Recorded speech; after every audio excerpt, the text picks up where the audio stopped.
ಈ ದೇಶದಲ್ಲಿ ತುಳಿತಕ್ಕೊಳಗಾದ ಜನರ ಧ್ವನಿಯಾಗಿ ಸಮಾಜದ ಕಟ್ಟ ಕಡೆಯ ವ್ಯಕ್ತಿಗೂ ಸಾಮಾಜಿಕ ಆರ್ಥಿಕ ರಾಜಕೀಯ ನ್ಯಾಯ ಒದಗಿಸಲು ತನ್ನ ಕೊನೆಯ ಉಸಿರಿರುವವರೆಗೂ ಅದ್ಯಾವ ಬೆದರಿಕೆಗೂ ಜಗ್ಗದೆ ತನ್ನ ಗುರಿಯನ್ನು ಸಾಧಿಸಿದ ಮಹಾನಾಯಕ ಡಾಕ್ಟರ್ ಬಿ.ಆರ್. ಅಂಬೇಡ್ಕರ್. ಭಾರತ ದೇಶಕ್ಕೆ ಶ್ರೇಷ್ಠ ಸಂವಿಧಾನವನ್ನು ರಚಿಸಿಕೊಟ್ಟ ಸಂವಿಧಾನ ಶಿಲ್ಪಿ ಡಾಕ್ಟರ್ ಬಿ.ಆರ್. ಅಂಬೇಡ್ಕರ್ ಅವರು ಇಂದು ಪರಿನಿಬ್ಬಾಣ ಹೊಂದಿದ ದಿನ.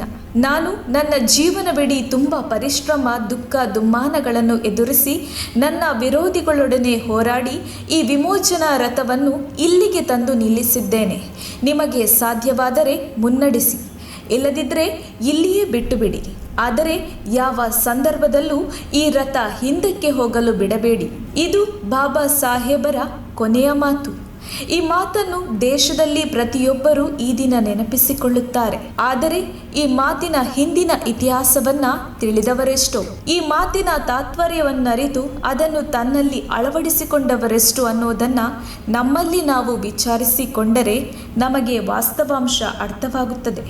ಬುದ್ಧ, ಬಸವ, ಜ್ಯೋತಿ ಬಾಪುಲೆ, ಸಾವಿತ್ರಿ ಬಾಪುಲೆ, ಶಾಹು ಮಹಾರಾಜ್, ಕೃಷ್ಣರಾಜ ಒಡೆಯರ್, ನಾರಾಯಣ ಗುರು ಸೇರಿ ನಮ್ಮ ವಿಮೋಚಕರ ಹೋರಾಟಗಳೇ ಈ ವಿಮೋಚನಾ ರಥ. ಅವರು ಎಳೆದ ರಥವನ್ನೇ ಡಾಕ್ಟರ್ ಬಿ.ಆರ್. ಅಂಬೇಡ್ಕರ್ ಅವರು ಮುಂದೆ ಎಳೆದು ಬುದ್ಧರ ಸಮತೆ, ಮೈತ್ರಿ, ವೈಜ್ಞಾನಿಕ ಚಿಂತನೆಗಳನ್ನೇ ಸಂವಿಧಾನದಲ್ಲಿ ಹಕ್ಕುಗಳನ್ನಾಗಿಸಿ, ಜ್ಯೋತಿ ಪುಲೆಯವರ ಶಿಕ್ಷಣದ ಹೋರಾಟವನ್ನು ಶಿಕ್ಷಣದ ಹಕ್ಕುಗಳನ್ನಾಗಿಸಿ, ಶಾಹು ಮಹಾರಾಜ್ ಒಡೆಯರು ನೀಡಿದ ಮೀಸಲಾತಿ ಯೋಜನೆಯನ್ನೇ ಈ ದೇಶದ ಜನರಿಗೆ ಸಾಂವಿಧಾನಿಕವಾಗಿ ದಕ್ಕುವಂತೆ ಮಾಡಿದ್ರಿಂದ ಭಾರತೀಯರಾದ ನಾವೆಲ್ಲರೂ ಸಾಮಾಜಿಕ, ಆರ್ಥಿಕ, ರಾಜಕೀಯ ಸಮಾನತೆಯನ್ನು ಪಡೆಯುತ್ತಿದ್ದೇವೆ. ಈ ವಿಮೋಚನಾ ರಥ ಸದ್ಯ ಯಾವ ದಿಕ್ಕಿಗೆ ಸಾಗುತ್ತಿದೆ ಅನ್ನೋದನ್ನ ನೀವು ಕಂಡುಕೊಳ್ಳಬೇಕಾದರೆ ಈ ದೇಶದಲ್ಲಿ ಸದ್ಯದ ಪರಿಸ್ಥಿತಿಯನ್ನು ಅವಲೋಕನ ಮಾಡುವುದು ಅಗತ್ಯ. ಶಿಕ್ಷಣ ವ್ಯವಸ್ಥೆ ಹೇಗಿದೆ?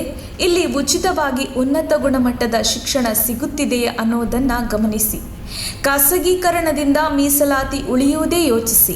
ಮೌಢ್ಯತೆ, ಜಾತಿ ಪದ್ಧತಿಗಳನ್ನು ಒಪ್ಪಿಕೊಳ್ಳುವ ಮಾನಸಿಕ ರೋಗಗಳಿಂದ ಬಳಲುವ ಈ ಸಮಾಜದಲ್ಲಿ ಸಮಾನತೆ, ಮೈತ್ರಿ ಅನ್ನೋ ಮಾತಿಗೆ ಬೆಲೆ ಇದೆಯೇ ಅನ್ನೋದನ್ನು ಗಮನಿಸಿದಾಗ ವಿಮೋಚನಾ ರಥ ಸಾಗುವ ದಿಕ್ಕು ನಿಮಗೆ ಸ್ಪಷ್ಟವಾಗುತ್ತದೆ. ಬಾಬಾ ಸಾಹೇಬರು ವಿಮೋಚನಾ ರಥವನ್ನ ಯಾವ ಸಂದರ್ಭದಲ್ಲೂ ಈ ರಥ ಹಿಂದೆ ಹೋಗಲು ಬಿಡಬೇಡಿ ಅಂದಿದ್ದಾರೆ ಅನ್ನೋದನ್ನ ಭಾರತೀಯರಾದ ನಾವು ಮತ್ತೆ ಮತ್ತೆ ನೆನಪಿಸಿಕೊಳ್ಳುವ ಅನಿವಾರ್ಯತೆ ಈ ದೇಶಕ್ಕಿದೆ ಅಲ್ಲವೇ? Doctor B R. ಅಂಬೇಡ್ಕರ್ ಅವರು ಭಾರತೀಯರಾದ ನಮಗೆ ಹೋರಾಟಗಳನ್ನು ಮಾಡಿದ್ದಾರೆ. ಸಂವಿಧಾನವನ್ನು ರಚಿಸಿ ಕಾನೂನಾತ್ಮಕ ಬಲವನ್ನು ನಮಗೆ ನೀಡಿದ್ದಾರೆ.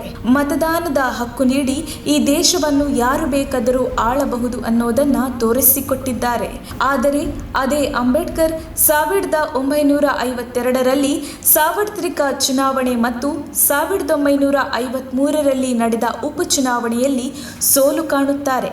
ರಾಜಕೀಯ ಅಧಿಕಾರಕ್ಕಾಗಿ ತನ್ನದೇ ರಾಜಕೀಯ ಪಕ್ಷ ರಿಪಬ್ಲಿಕ್ ಪಾರ್ಟಿ ಆಫ್ ಇಂಡಿಯಾವನ್ನ ಸ್ಥಾಪಿಸುತ್ತಾರೆ. ಹೀಗೆ ಡಾಕ್ಟರ್ ಬಿ.ಆರ್. ಅಂಬೇಡ್ಕರ್ ಅವರ ಹೋರಾಟ ಕೇವಲ ಇಲ್ಲಿಯ ಜನರಿಗೆ ಹಕ್ಕುಗಳನ್ನು ನೀಡುವುದು ಮಾತ್ರವಾಗಿರದೆ ಅದೇ ಹಕ್ಕುಗಳನ್ನು ಬಳಸಿ ಚುನಾವಣೆಗೂ ನಿಲ್ಲುತ್ತಾರೆ. ಅಂದರೆ ಅವರು ರಾಜಕೀಯ ಕ್ಷೇತ್ರದಲ್ಲಿ ಬೆಳೆಯಬೇಕು, ಈ ದೇಶದ ಆಳುವ ಕನಸನ್ನು ಕಂಡಿದ್ದರು ಅನ್ನೋದು ಸ್ಪಷ್ಟವಾಗುತ್ತದೆ. ಅಧಿಕಾರಕ್ಕಾಗಿ ತನ್ನೆಲ್ಲ ಪ್ರಯತ್ನವನ್ನು ಮಾಡುತ್ತಾರೆ. ಆದರೆ ಅದರಲ್ಲಿ ಅವರು ಅಷ್ಟು ಯಶಸ್ಸನ್ನು ಕಾಣುವುದಿಲ್ಲ.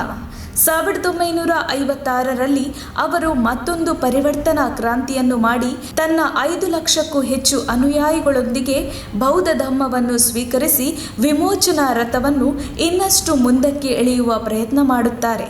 ಹೀಗೆ ಏಪ್ರಿಲ್ 14, 1891ರಲ್ಲಿ ಜನಿಸಿ ಜೀವನದುದ್ದಕ್ಕೂ ತನ್ನವರಿಗಾಗಿ ಏನೂ ನೀಡದೆ ಸ್ವಂತ ಮಕ್ಕಳನ್ನು ಕಳೆದುಕೊಂಡು ಈ ದೇಶದ ಎಲ್ಲ ಶೋಷಿತರು ನನ್ನ ಮಕ್ಕಳೆಂದು ಅವರಿಗೆ ಶಿಕ್ಷಣ, ಸ್ವಾವಲಂಬಿಗಳಾಗಿ ಬದುಕುವ ಹಕ್ಕು, ಸ್ವಾತಂತ್ರ್ಯವನ್ನು ನೀಡಿದ ಮಹಾನಾಯಕ ಡಿಸೆಂಬರ್ 6, 1956ರಲ್ಲಿ ಈ ದೇಶದ ಕೋಟಿ ಕೋಟಿ ಜನತೆಯನ್ನ ತಬ್ಬಲಿಯನ್ನಾಗಿಸಿ ಪರಿನಿಬ್ಬಾಣ ಹೊಂದುತ್ತಾರೆ.